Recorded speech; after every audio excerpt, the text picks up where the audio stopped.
yang insya Allah kita akan mulai dengan bedah buku Sifat Salat Nabi karya beliau, kemudian dilanjutkan dengan Tanya Ayub. Baik, untuk mempersingkat waktu kami persilakan kepada Ustadz untuk menyampaikan materinya. Tafadhol Ustadz. Bismillahirrahmanirrahim. Alhamdulillahirabbil alamin. Wassalatu wassalamu ala Rasulillah wa ala alihi wa ashabihi wa man tabi'ahum bi ihsan ila yaumiddin. Amma ba'd. Alhamdulillah, kita kembali pada hari ini membahas sifat salat Nabi sallallahu alaihi wasallam, dan sekarang kita bahas tentang salam. Setelah kita bahas di pertemuan yang lalu terkait dengan tasyahud.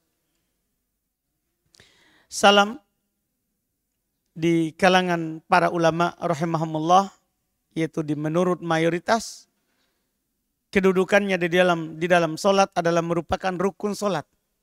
Tapi salam yang pertama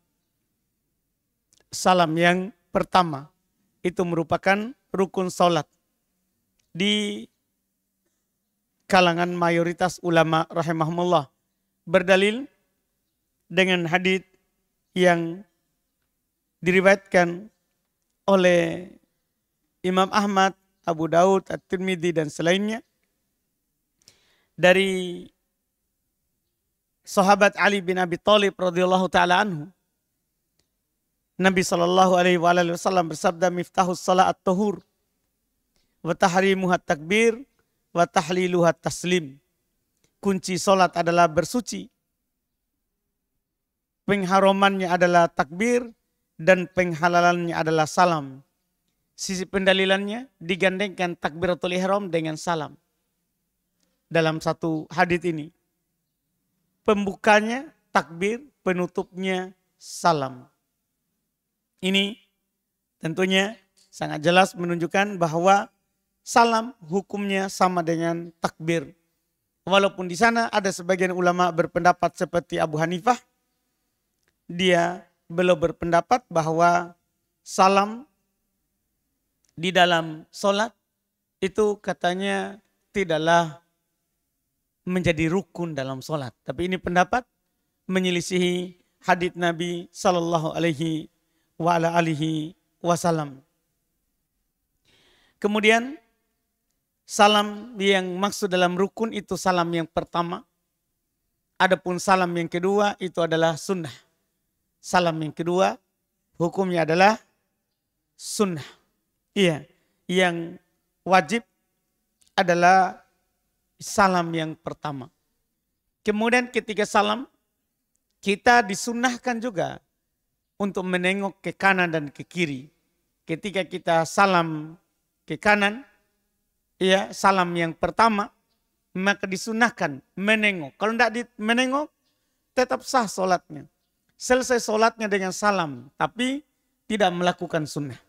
Sunnahnya kalau salam salam yang pertama, dia menengok ke kanan. Salam yang kedua, dia menengok ke kiri. Ini berdasarkan hadits yang diriwayatkan dari Nabi sallallahu alaihi wasallam oleh Ibnu Majah dan selainnya dari Ammar ibn Yasir radhiyallahu taala anhu, beliau berkata, "Kana Rasulullah sallallahu alaihi wasallam yusallimu an yaminihi wa an yasari hatta yura bayadu khaddih." Adalah Nabi sallallahu alaihi wasallam salam ke kanan dan ke kiri hingga dilihat putih pipi beliau. Artinya orang belakang melihat pipinya. Demikian pula ada hadits dari Amir ibnu Sa'ad dari bapaknya yang diriwayatkan oleh Imam Muslim. Beliau berkata, kuntu ara Rasulullah sallallahu alaihi wasallam yusallimu an yamini wa an yasari hatta ara bayad khaddih. Adalah saya melihat Nabi sallallahu alaihi wasallam salam ke kanan dan ke kiri hingga saya melihat putih pipinya. Putih pipinya. Dari sini menunjukkan bahwa beliau ke kanan dan ke kiri dalam salam itu dengan menengok ke kanan dan ke kiri. Kemudian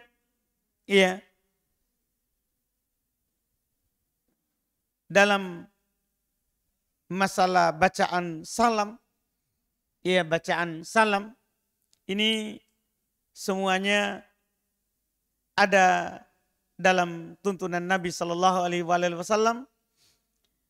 Ada beberapa jenis. Yang pertama, Assalamualaikum warahmatullah ke kanan, Assalamualaikum warahmatullah ke kiri. Iya, boleh hanya seperti itu. Assalamualaikum warahmatullah ke kanan dan ke kiri. Ini ada hadits yang diriwayatkan oleh Imam Muslim rahimahullah. Iya. Dari sahabat Jabir ibn Samurah. Beliau berkata, kunna idza shallaina ma'a Rasulillah, kami kalau salat bersama Rasulullah, kunna kami berkata assalamualaikum warahmatullah, assalamualaikum warahmatullah. Iya. Itu yang mereka ucapkan ke kiri dan ke kanan. Dan ini adalah merupakan bacaan salam yang paling sahih. Karena riwayat Muslim ketika salam dalam salat. Assalamualaikum warahmatullah, assalamualaikum warahmatullah. Karena ini riwayat Muslim. Iya. Kemudian ada juga bacaan yang lain, ya. Yang kedua, boleh juga di luar riwayat Muslim, riwayat Imam Abu Daud dan disahihkan juga oleh Syekh Al-Albani rahimahullahu taala dari Wa'il Ibnu Hujur. Beliau berkata, "Shallaitu ma'an Nabi." Saya salat bersama Nabi. Fakana yusallimu an yaminih, adalah beliau salam ke kanan dengan membaca Assalamualaikum warahmatullahi wabarakatuh. Lengkap? Ke wa'an shimali dan ke kiri Assalamualaikum warahmatullah. Ini beda. Jadi ke kanan lengkap Assalamualaikum warahmatullahi wabarakatuh. Ke kiri Assalamualaikum warahmatullah. Ini juga sahih dari Nabi Sallallahu Alaihi Wasallam dengan beda antara ke kanan dan ke kiri. Beda antara ke kanan dan ke kiri. Dan para ulama juga menukil yang ketiga terbatas pada Assalamualaikum warahmatullah ke kanan, Assalamualaikum ke kiri. Jadi tanpa warahmatullah. Jadi ke kanannya Assalamualaikum warahmatullah, ke kiri Assalamualaikum. Ini mereka berpendapat dengan hadits Ali. Karena Ali radhiyallahu ta'ala anhu menukil dari Nabi sallallahu alaihi wasallam. Ia katanya wa tahliluha at-taslim. Penghalalannya adalah salam. Ketika kita bilang Assalamualaikum, itu sudah dikatakan salam. Ketika kita katakan Assalamualaikum, maka kita dikatakan telah salam. Telah salam. Kemudian masalah berikutnya adalah posisi tangan ketika kita salam, yaitu tidak berisyarat dan tidak membuka tangan. Tidak berisyarat dengan tangan. Tidak menunjuk dan tidak berisyarat dengan tangan saat salam. Tidak perlu kita saat kanan kita berisyarat dengan tangan kanan. Ya, saat kiri kita berisyarat dengan tangan kiri. Ini tentunya ya dulu dilakukan kemudian Nabi larang sahabatnya. Dinukil dalam hadits riwayat Imam Muslim dari sahabat Jabir bin Samurah bahwa dulu katanya kulna kami berkata ketika salam Assalamualaikum warahmatullah, Assalamualaikum warahmatullah wa asyara biyadihi ilal janibain. Dan dia berisyarat dengan tangannya kedua sisi. Jadi salam Assalamualaikum warahmatullah ke kanan, isyarat juga dengan tangan kanan. Ke kiri, isyarat juga dengan tangan kiri. Dulu kami seperti itu. Kemudian kata beliau, faqala Rasulullah. Maka Rasulullah berkata kepada kami, alama tumi'una biaidikum ka'annaha adnabu khayli syumsin innama yakfi ahadakum ayyadu yadahu ala fakhidhihi thumma yusallimu ala akhihi man ala yaminihi wa shimali. Ini hadis jelas sekali bahwa kita tidak boleh buka tangan kanan ataupun kiri saat salam. Jadi dulu sahabat buka tangannya saat salam, kanan kiri. Dan sampai sekarang ada kita kadang lihat ya, orang salam dia buka. Iya, dia buka tangannya. Dan Nabi tegur. Kata Nabi kepada mereka, itu para sahabat yang dulunya melakukan itu. Ya, kata Nabi, berdasarkan apa kalian berisyarat dengan tangan-tangan kalian? Seakan-akan itu adalah ekor kuda yang tidak berhenti. Jadi maksudnya buka tangan kiri kanan begitu. Iya, saat salam. Dasar apa? Di atas dasar apa kalian berisyarat? Maksudnya apakah ada dalil? Iya, artinya Nabi tidak menuntunkan itu. Tapi kenapa kalian berisyarat dengan tangan saat salam? Iya. Kemudian Nabi menuntunkan mereka, cukup bagi kalian meletakkan tangan kalian pada paha kalian. Kanan sebelah kanan, kiri sebelah kiri. Cukup diletakkan.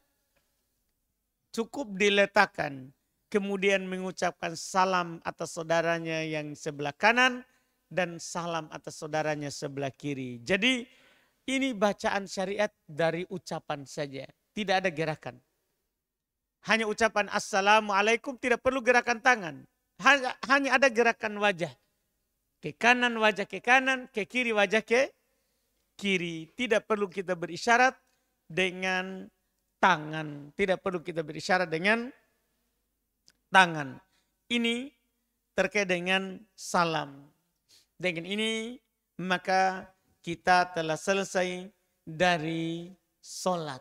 Setelah itu ada pembahasan terkait dengan zikir setelah sholat. Ini kita akan ambil lagi di pertemuan kita yang akan datang. Wallahu a'lam.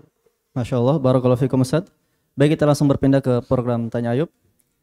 Teman-teman yang hadir secara langsung bisa bertanya menggunakan mic yang telah sediakan atau menggunakan secari kertas. Adapun teman-teman yang menyaksikan program ini secara live bisa mengirimkan pertanyaan terbaiknya melalui kolom komentar. Baik, kita mulai dengan teman-teman yang hadir. Jika ada yang ingin bertanya bisa menggunakan mic. Bisa angkat tangannya yang ingin bertanya. Baik, jika tidak ada yang bacakan pertanyaan di sini Ustaz.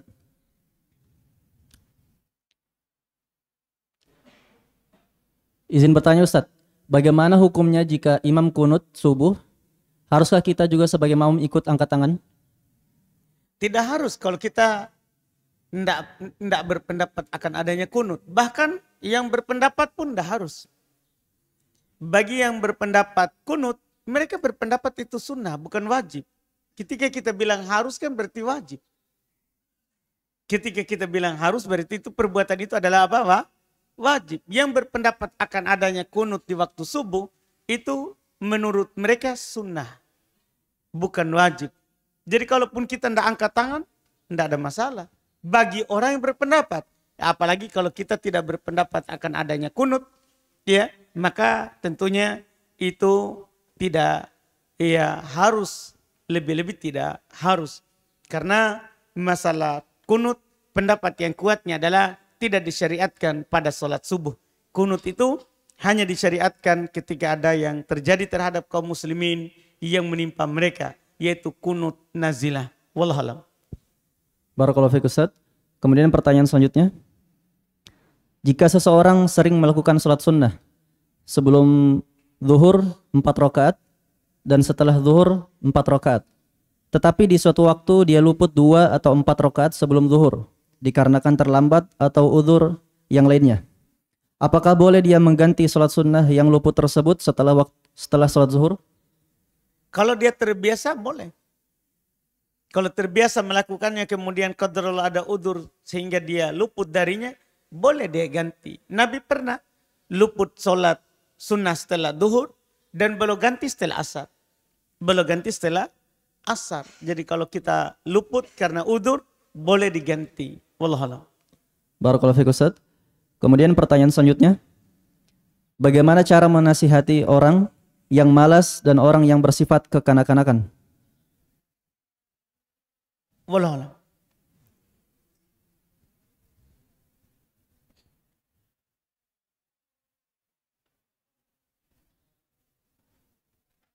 Kemudian pertanyaan selanjutnya, Bismillah Ustaz, saat awal hijrah, amalan atau ilmu apa saja yang perlu untuk dikerjakan?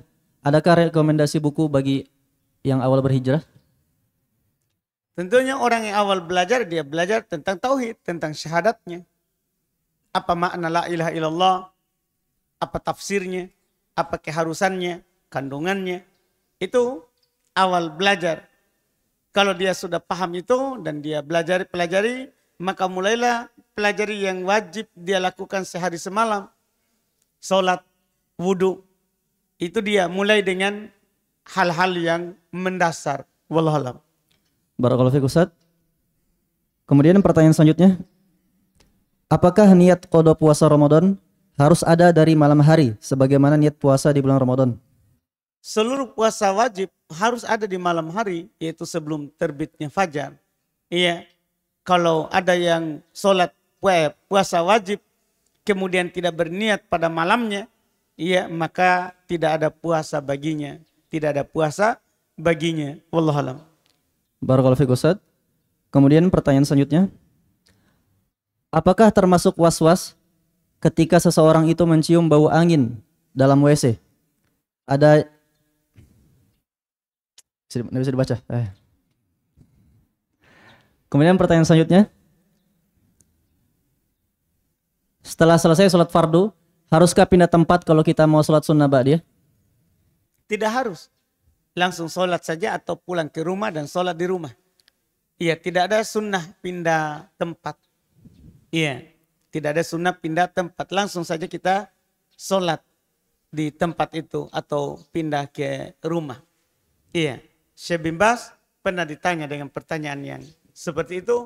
Beliau berkata dia sholat saja di tempatnya dan kalau memang mau pindah ke rumah. Wallahu a'lam. Barakallahu fiik Ustaz. Kemudian satu pertanyaan sebelum ke ikhwan. Saya pernah melakukan sholat maghrib berjamaah. Yang ketiga bangkit di rakaat ketiga, imam tidak sengaja menjaharkan suaranya. Lalu makmum yang berada di belakangnya bertasbih. Tapi imamnya langsung membatalkan sholat dan mengajak jamaah untuk mengulang sholatnya. Apakah ini benar atau sebenarnya cukup disirkan saja suaranya? Tentunya seharusnya langsung disirkan saja. Langsung disirkan saja. Iya, tidak batal sholatnya kalau dia jaharkan di rakaat ketiga. Cuma dia menyelisih sunnah. Sunnahnya adalah rakaat pertama, kedua jahar, rakaat ketiga sir. Itu sunnahnya. Itu adalah sunnahnya. Seharusnya di sini dia langsung sirkan saja dan dia lanjut sholat. Karena tidak batal dengan dijaharkan. Wallahu a'lam. Barakallahu fiik Ustaz. Baik, jika ada ikhwan yang ingin bertanya bisa angkat tangan atau langsung maju. Silakan.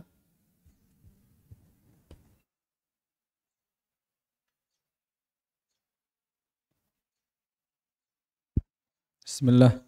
Barakallahu fikum Ustaz. Pertanyaan Anda berkaitan dengan sesuatu yang masih banyak samar di kalangan makmum berkaitan dengan waktu mengikuti imam ketika salam. Apakah makmum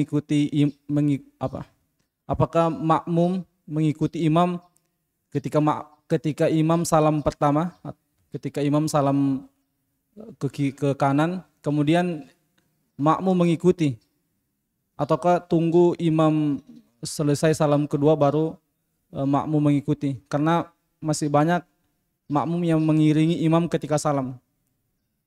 Ketika salam langsung ikut seperti lain. Semua gerakan itu adalah langsung ikut setelah imam. Semua gerakan langsung ikut setelah imam. Sampai salam. Idza sallama fasallimu. Kalau dia salam, langsung salam. Langsung. Tidak menunggu lagi. Iya, tidak menunggu lagi. Yang tidak boleh adalah mendahului. Tidak boleh mendahului, tapi kita langsung ikut setelahnya tanpa jeda waktu. Kalau dia salam, kita langsung salam. Sebagaimana kalau dia ruku, kita langsung ruku. Bangkit, kita langsung bangkit. Sujud, kita langsung sujud. Tanpa jeda. Wallahu alam. Barakallahu fikum. Terkait dengan pertanyaan tadi Ustaz, misalnya seseorang masbuk, apakah dia wajib ikut 2 salam atau dia tidak salam sama sekali? Itulah fungsinya tadi kita mengetahui sunnah dan rukun. Kita wajib mengikuti yang pertama. Kalau kita tidak tunggu yang kedua, dimaafkan. Tapi kalau kita tunggu lebih bagus. Karena imam sampai selesai salam kedua. Iya, jadi tidak wajib tunggu yang kedua kan itu salam sunnah. Tapi kalau kita tunggu maka itu lebih sempurna dalam mengikuti imam. Wallahualam. Barakallahu fiik. Kemudian pertanyaan selanjutnya.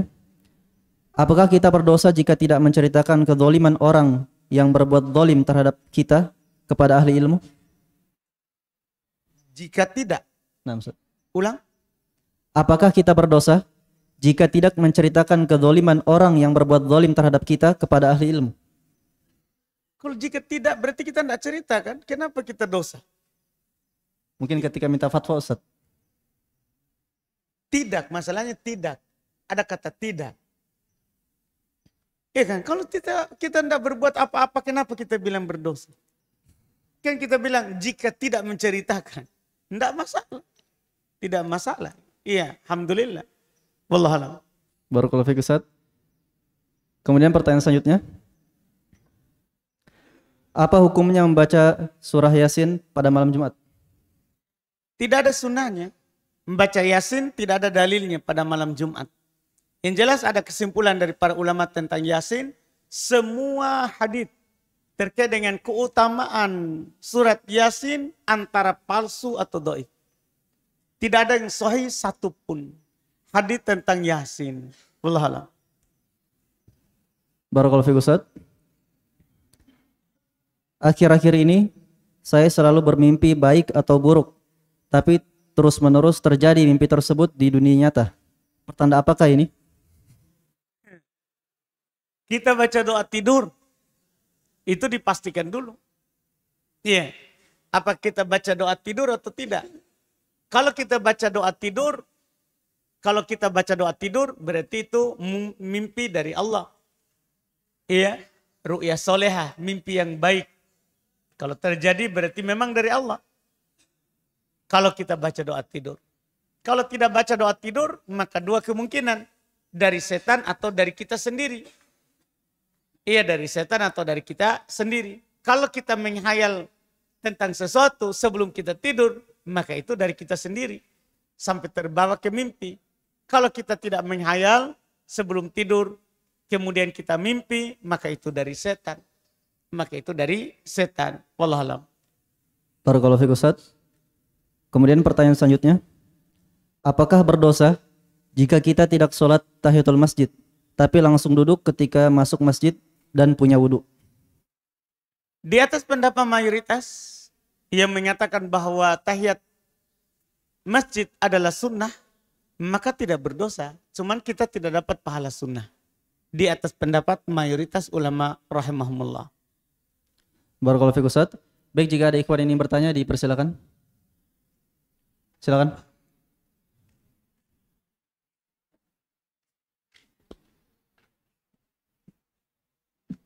Bismillah.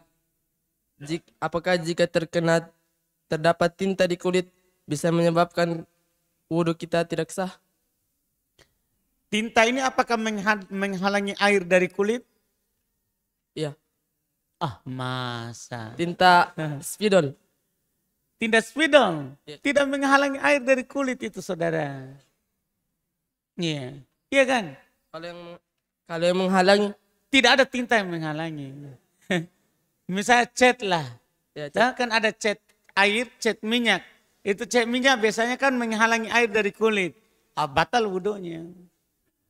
Tidak sah wudhu kalau ada yang menghalangi dari kulit. Kalau tidak menghalangi maka wudhunya tetap sah. Wallahualam. Silakan.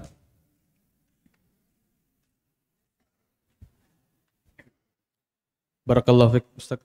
Izin bertanya Ustaz, jika seorang anak melakukan amal kebaikan seperti ia sholat, membaca Al-Quran, berpuasa, belajar ilmu agama, apakah kedua orang tua bisa mendapatkan pahala dari kebaikan anaknya tersebut? Usia berapa? Sudah balik. Sudah balik. Dapat kalau dia suruh. Kalau bapaknya yang menyuruhnya, ibunya yang menyuruhnya mondok, maka orang tuanya dapat. Karena sebagai sebab anaknya mondok. Sebagai sebab anaknya baca Quran. Kalau dia menyuruhnya. Wallahualam.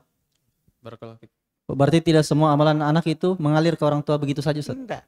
Enggak semua, nanti kasihan anaknya dosa, nanti dia juga tercatat dosa. Enggak. Anaknya berdosa, dia tidak ikut mendapatkan dosa kecuali dia suruh. Atau dia ridho anaknya melakukan dosa.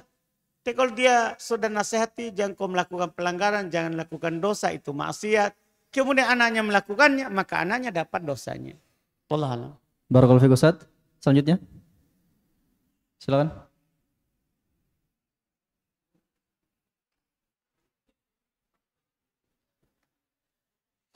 Bismillah. Apa hukumnya mendengarkan lagu tanpa musik? Biasa disebut nasyid. Lagu atau nasyid? Nasyid. Hah? Lagu atau nasyid? Nasyid. Nasyidnya yang bagaimana? Yang pakai aturan musik atau tidak? Tidak ada di Tidak ada aturan musik di dalamnya. Di dalamnya tidak ada musik, tapi Enggak, itu nasyidnya. Kan sekarang nasyid sekarang itu sudah pakai kaidah musik. iya. Kan nasyid sekarang begitu. Iya, kalau nasyid yang diinginkan adalah bait-bait syair yang pakai kaidah wazan syair. Kan syair itu ada wazannya. Bukan kaidah wazan musik. Paham kan? Iya, tapi kalau tidak berkaidah wazan musik, enggak masalah. Kalau itu adalah syair-syair yang membuat semangat. Bukan syair-syair yang jorok. Iya, kan begitu. Tapi kalau nasyid dalam artian sekarang adalah pakai kaidah musik, maka itu adalah nyanyian. Dan nyanyian walaupun tanpa musik haram. Pakai musik haram qadr. Bertingkat. Karena musik sendiri haram, nyanyi sendiri haram. Tapi kalau menyanyi, ia bernasyid pakai kaidah musik. Demikian pula bernyanyi, ini haram. Tanpa musik. Berdalil dengan firman Allah Subhanahu wa taala di surah Luqman, "Wa minan nasi may yashtari lahwal hadithi liyudilla an sabilillahi bighairi ilmin wa yattaqidaha huzwa." Ini di antara manusia ada yang mempergunakan lahwal hadits, perkataan yang sia-sia, untuk menyesatkan orang dari jalan Allah tanpa ilmu, dan dia menjadikannya sebagai olok-olokan.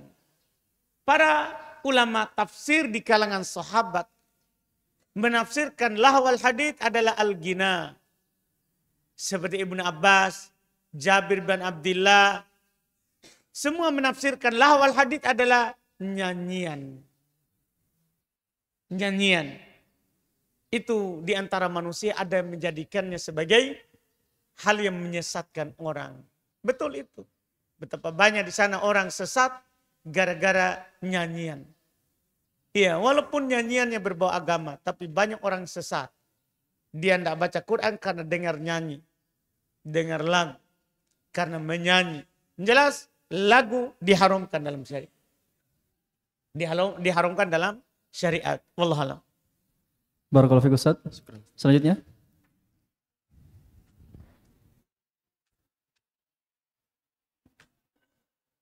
Barakallahu fikum, Ustaz. Apakah ada hadis tentang keutamaan malam nisfu Sya'ban? Ada tapi palsu. Hadis tentang nisfu Sya'ban palsu, tidak benar dari Nabi sallallahu alaihi wasallam. Syukran, Ustaz. Barakallahu fiik, Ustaz. Kemudian pertanyaan selanjutnya.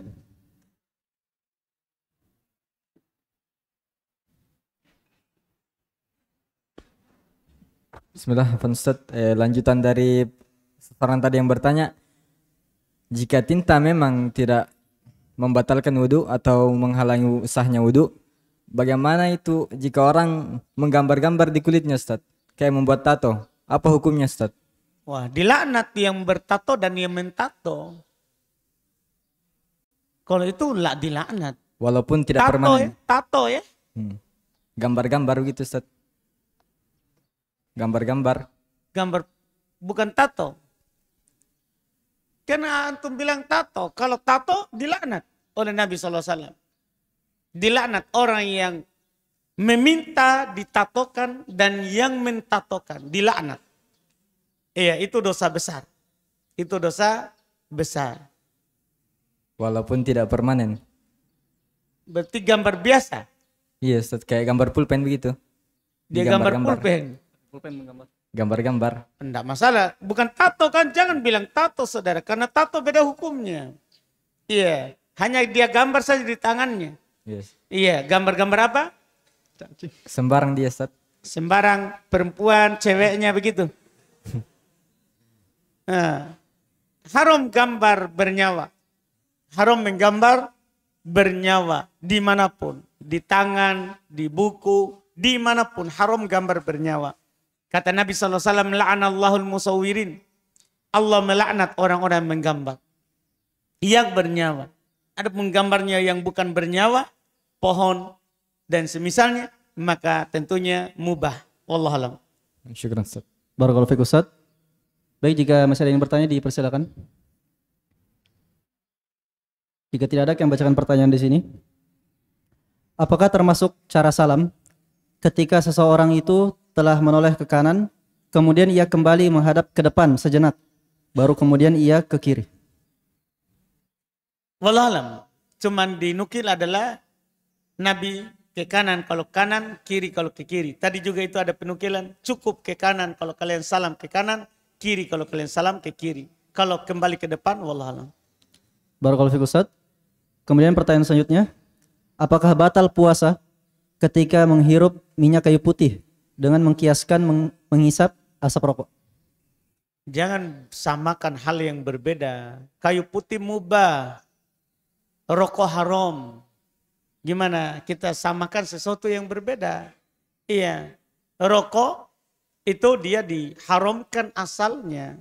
Sehingga juga haram membatalkan puasa. Kalau kita menghirupnya.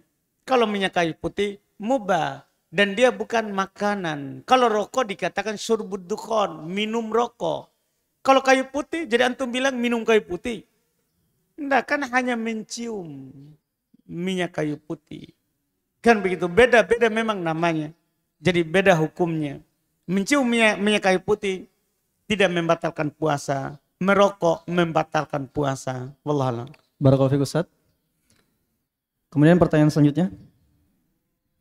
Apakah tolehan ke kanan dan ke kiri harus bersamaan dengan ucapan salam? Nggak harus. Nggak harus kalau kita bilang harus. Tapi kalau dibarengi itu lebih bagus. Karena itu kan sama mirip dengan takbiratul intiqal. Takbir perpindahan itu adalah bersamaan dengan gerakan.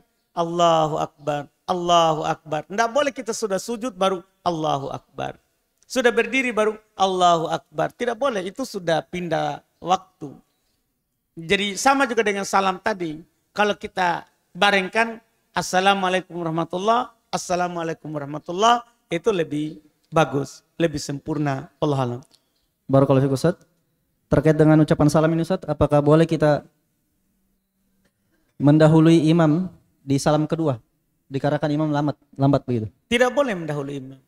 Tidak boleh kita mendahului imam selama dalam sholat. Iya, tidak boleh mendahului imam.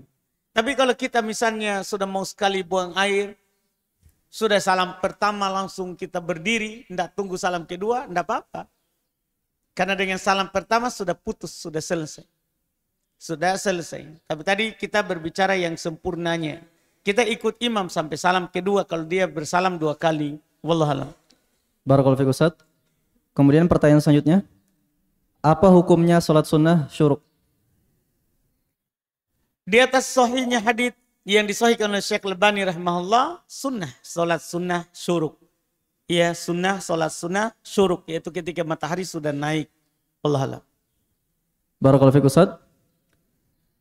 Kemudian pertanyaan selanjutnya, Bagaimana hukumnya jika imam duduk tawarruk salat subuh? Apakah kita sebagai makmum ikut duduk tawarruk juga? Karena duduk iftirash adalah sunnah. Tidak. Jadi dalam masalah sunnah itu kita tidak wajib ikuti imam. Kita tergantung. Iya, kita pendapat tak apa. Bukan masalah karena iftirash sunnah. Bukan. Kita pendapatnya apa? Apa kita berpendapat bahwa sholat tahiyat akhir, sholat apapun itu, satu tasyahud atau dua tasyahud, duduk tawarruk atau iftirash. Ketika kita menguatkan bahwa kalau satu tasyahud adalah iftirash, maka kita tidak wajib ikut imam yang tawarruk. Karena itu masalah yang sunnah, tidak wajib mengikuti imam. Wallahualam.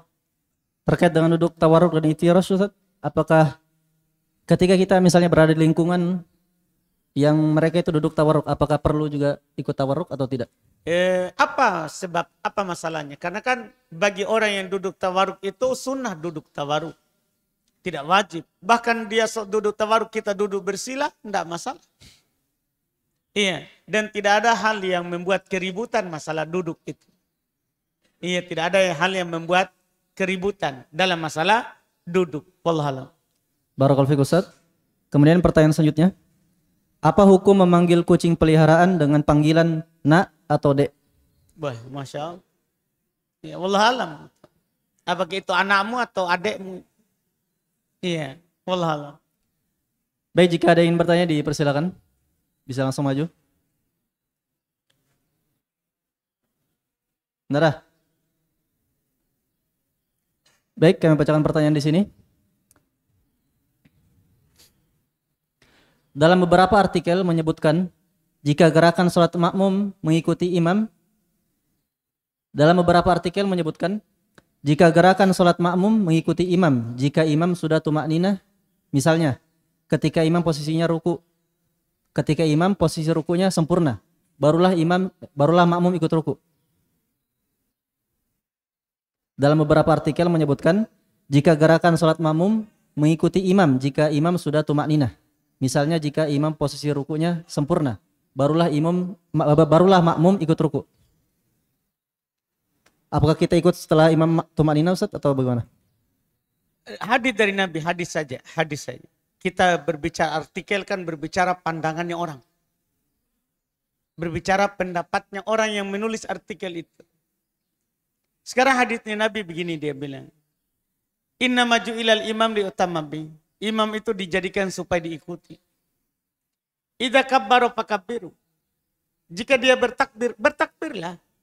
Langsung pakai fa. Tanpa jeda. Wa idza raka'a farka'u. Kalau dia ruku maka rukulah. Pokoknya kalau dia ruku. Itu kata Nabi itu. Iya, ini artikel yang paling sah. Wahyu dari Allah. Iya. Wa idza rafa'a ra'sahu minar ruku farfa. Kalau dia angkat kepalanya dari ruku, maka angkat pakai fa tanpa jeda. Wa idza sajada fasjudu. Kalau dia sujud maka sujudlah. Wa idza rafa'a ra'sahu minas sujud farfa. Kalau dia angkat kepalanya dari sujud, angkat. Ini dari Nabi SAW. Sampai akhir hadis. Iya, sampai akhir hadis. Wallahualam. Barakallahu fiik, Ustaz. Kemudian pertanyaan selanjutnya. Apakah kotoran kucing itu najis? Kucing tidak najis, kotorannya juga tidak najis. Iya, karena dia adalah minat tawafina alaikum. Dan kata Nabi, ketika beliau ditanya tentang kucing dalam hadis Bukhari Muslim dari Abu Hurairah, maka beliau bilang tidak najis, karena itu selalu ada di sekitar kalian. Wallahualam. Barakallahu fiik, Ustaz. Kemudian terkait dengan najis, Ustaz, apakah berdosa jika kita sengaja menyentuh sesuatu yang najis? Misalnya seseorang memelihara anjing, tapi dia biarkan di luar rumahnya. Dia sering sentuh, tapi dia juga sering membersihkan najis tersebut. Anjing pertama, barakallahu fikum, tidak boleh dipelihara kecuali untuk menjaga kebun, untuk berburu. Iya, tidak boleh orang memelihara anjing ya tanpa ada kebutuhan yang dibolehkan oleh syar'i. Itu pertama. Karena anjing itu masalahnya adalah kalau kita pelihara maka membuat kita masuk dalam hal yang menyusahkan. Kenapa? Pertama dari sisi syariat, orang yang memelihara anjing tanpa ada kebutuhan untuk berburu atau menjaga kebunnya, maka akan mengurangi pahalanya setiap hari. Sebagaimana dalam hadis riwayat Muslim. Yang kedua, dia kalau dijilat oleh anjing, maka akan masuk dalam hal yang memberatkannya. Karena dia harus mencucinya 7 kali. Dan yang pertama, airnya dicampur dengan tanah. Seperti hadis dalam Bukhari Muslim. Idza walaqal qalbu fi ina'i ahadikum falyaghsilu 7 marrat ulahunna bit-turab. Apabila anjing menjilat di tempat bejana, tempat air dari kalian, maka cucilah 7 kali. Yang pertama dicampur dengan tanah. Ini kan berat. Kalau kita pelihara anjing tanpa ada kebutuhan untuk memeliharanya. Wallahualam. Barakallahu fiik Ustaz. Kemudian pertanyaan selanjutnya. Apakah ada amalan khusus di bulan Muharram? Muharram ya.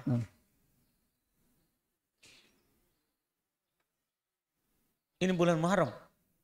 Baru-baru masuk ya Ustaz. Wallahualam, saya tidak ingat.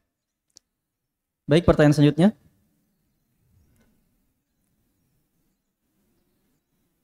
Saya baru tahu hukum menipu dan saya meniatkan mengembalikannya. Tapi saya tidak tahu di mana dia sekarang. Bagaimana? Apakah hukumnya bagi saya sekarang ini Ustaz? Tetap berdosa. Bentuk tobat kita adalah dengan menyesalinya, bertobat kepada Allah dan meminta maaf kepada orangnya. Kalau tidak tahu, kita cari tahu di mana orangnya. Di mana orangnya. Kalau misalnya kita tidak dapat, banyak-banyak melakukan amalan kebaikan. Karena nanti dia akan datang di hari kiamat menagihnya. Dan kita akan bayar dengan amalan kita. Kalau kita tidak punya amalan, maka kita akan mengambil dosanya. Dosanya dia akan dipikulkan kepada kita. Tapi kalau kita punya banyak amalan, maka ada amalan yang kita tukarkan kepadanya. Wallahualam. Barakallahu fiik Ustaz. Baik, Anda bacakan satu pertanyaan sebelum kembali ke ikhwan. Apa hukum takbir intiqal sebagai makmum? Dan jika lupa, apakah perlu mengulang sholat? Pendapat mayoritas takbir intiqal sunnah. Dan di sana ada yang berpendapat dari ulama wajib. Tidak membatalkan sholat kalau lupa. Iya, tidak membatalkan sholat kalau lupa. Wallahualam. Barakallahu fiik Ustaz. Baik, jika ada yang ingin bertanya dipersilakan. Bismillah. Apakah disyariatkan untuk imam terus menerus meluruskan softnya makmum seperti berkata istau atau luruskan soft tatkala meskipun makmum tersebut telah memahami kalau sudah masuk dalam soft itu harus meluruskan soft, karena ada orang yang berdalil bahwasanya hal tersebut tidak disyariatkan dengan dalil bahwasanya Nabi meninggalkan hal tersebut. Baik, pertama sebenarnya Nabi meninggalkan itu menunjukkan sunnah. Ya kan? Ketika Nabi selalu melakukannya, itu nanti bisa menjadi wajib. Tapi ketika beliau satu ketika meninggalkannya, maka itu menunjukkan adalah sunnah. Inilah dalil mayoritas bahwa meluruskan dan merapatkan shaf itu adalah sunnah. Adalah sunnah. Dan kalau makmum sudah paham, boleh ditinggalkan seperti Nabi tinggalkan. Jadi Nabi kan begitu. Ketika belum melihat bahwa orang-orang sudah paham dalam hal itu, para sahabat sudah paham dalam hal itu, maka beliau langsung sholat mengimaminya. Wallahualam. Kemudian apakah disyariatkan tatkala berpisah itu berjabat tangan seperti disyariatkannya tatkala bertemu? Yang di dalam hadits idal taqa musliman, jika kedua muslim berjumpa. Jika kedua muslim berjumpa, itu yang diisyaratkan dalam hadits. Wallahualam kalau berpisah. Jazakumullah khairan. Barakallahu fiik Ustaz. Baik, jika masih ada yang bertanya dipersilakan. Silakan. Afwan Ustaz, mungkin agak sedikit tanya Ustaz, karena ini masalah syubhat. Jadi saya itu punya syubhat Ustaz. Jadi saya biasa kayak pusing begitu tentang bagaimana sikap kita terhadap warga Palestina Ustaz. Apakah kan bagaimana sikap kita? Syubhatnya apa? Jadi kami tuh ketika berseliweran di Instagram itu kadang banyak sekali melihat ada kayak propaganda untuk mendukung Palestina begitu. Maksudnya mereka itu sampai-sampai mencela pemerintah begitu. Enggak, sekarang adalah pertanyaannya apakah dukung itu harus ke sana? Kan begitu. Kalau kita doakan sudah dukung itu. Dukung itu tidak harus turun ke jalan, kita minta-minta uang untuk dikirim ke sana, tidak harus. Dukung itu adalah kita mendoakannya, kita sudah dukung. Terus sebagai penuntut ilmu, kalau saya pribadi, saya itu tidak ada di HP yang namanya Telegram, Instagram. Saya hapus. Iya, bahkan saya juga pernah sempat hapus YouTube kalau lagi banyak fitnah, lagi ada perang, lagi. Lebih baik kita hapus daripada kita sibuk. Iya, daripada kita sibuk dengan itu. Iya, jadi kalau saya sebagai penuntut ilmu, saya tidak pakai Instagram. Karena bikin subhat saja. Kita ini lagi belajar. Iya, kita masuk di situ kalau memang mau membantah, ingin mendengarkan ucapannya, kemudian nanti kita bantah. Adapun hanya sekedar tidak usah dibuka yang seperti itu. Hal-hal yang mendatangkan subhat itu ditinggalkan. Itu ditinggalkan. Karena Nabi SAW anjurkan meninggalkan subhat. Faman ittaqa syubhat faqad bari'a bidinihi wa irdi. Siapa yang selalu menjaga dirinya dari perkara yang subhat, maka telah bebas agama dan kehormatannya. Selamat kita punya agama. Yang jelas masalah itu alhamdulillah kita kan di bawah pemerintah. Dan kalau pemerintah sudah lakukan hal itu, kita tidak ada kewajiban. Dan kita lakukan hal itu kalau memang antum yakin bahwa itu adalah dolim, maka kita mengingkari kedolimannya dalam hati, kan tidak mampu dengan lisan, tidak mampu dengan tangan. Dan kita mendoakan saudara-saudara kita yang tertimpa musibah. Itu saja sikap kita. Kita tidak dituntut lebih dari itu. Iya, kita tidak dituntut lebih dari itu. Dulu saja saudara, waktu diwajibkan perang kaum muslimin, dianjurkan sekelompok orang fokus belajar.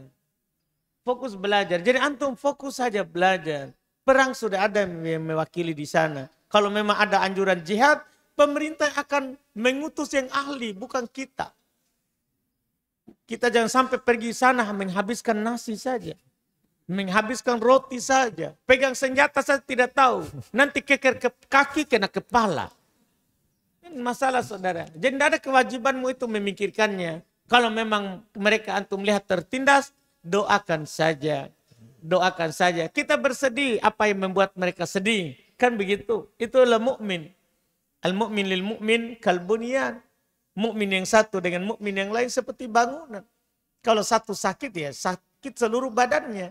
Maka kita bersedih atas itu dan kita mendoakan semoga mereka diberikan pertolongan dan kekuatan oleh Allah Subhanahu wa taala. Tidak perlu kita sibuk-sibuk orang mencela pemerintah apa semua. Itu tidak ada mencela pemerintah dalam hal itu kecuali orang yang ada penyakit dalam hatinya.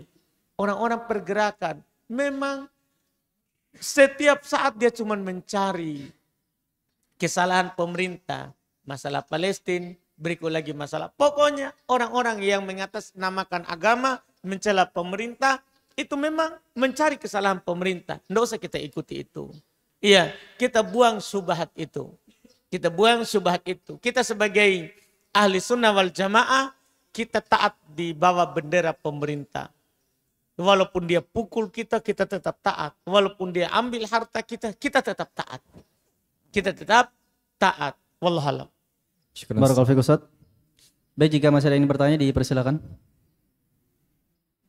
Silakan.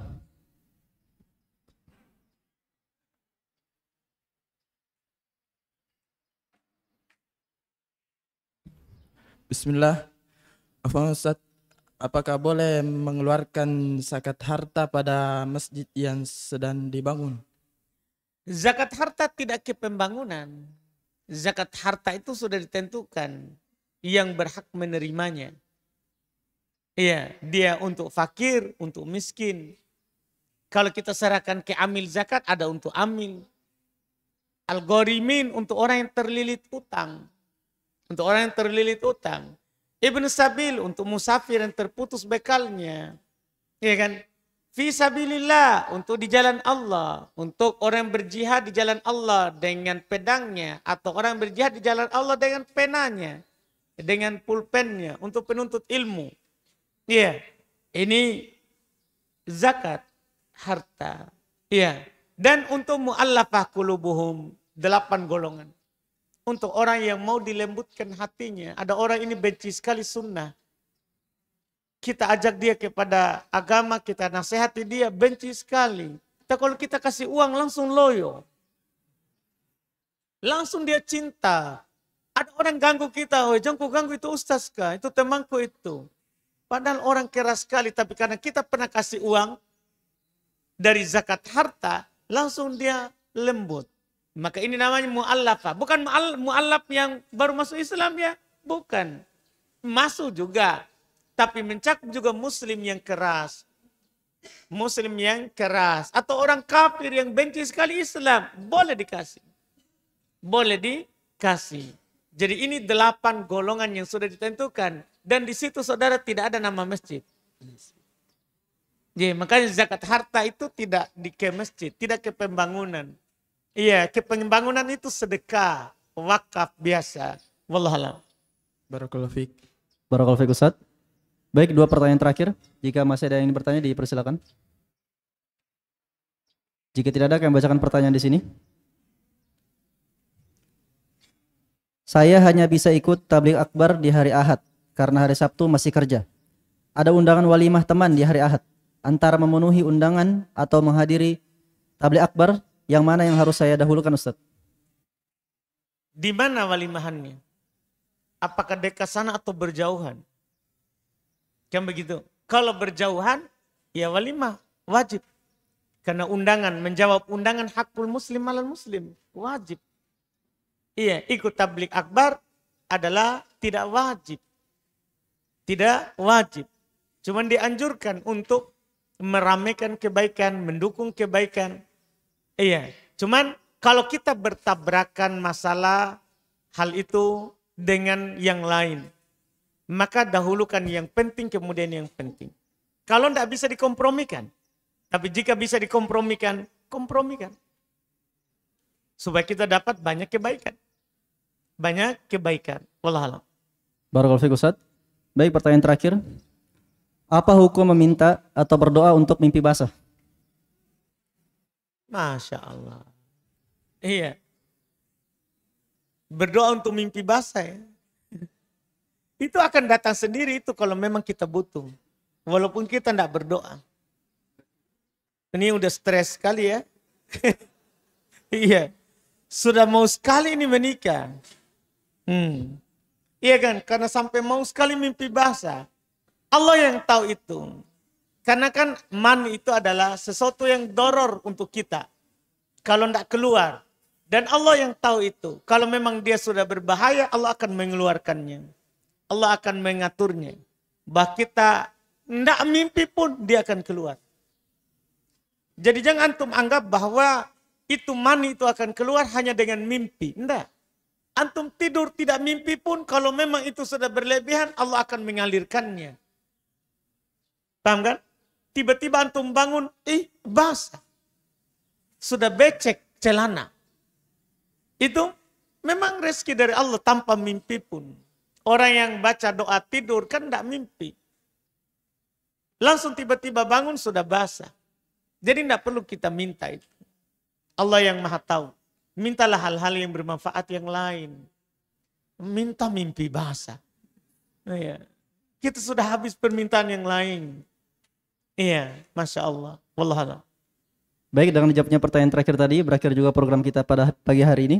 Kami mengucapkan jazakumullah khairan kepada teman-teman sekalian yang telah menyimak dari awal hingga akhir. Dan ana mewakili teman-teman mengucapkan jazakumullah khairan Ustaz atas ilmu, waktu dan tenaganya. Semoga bermanfaat untuk kaum muslimin seluruhnya. Baik, ana tutup. Subhanakallahumma wa bihamdik, asyhadu an la ilaha illa anta wa astaghfiruka wa atubu ilaik. Wassalamualaikum warahmatullahi wabarakatuh.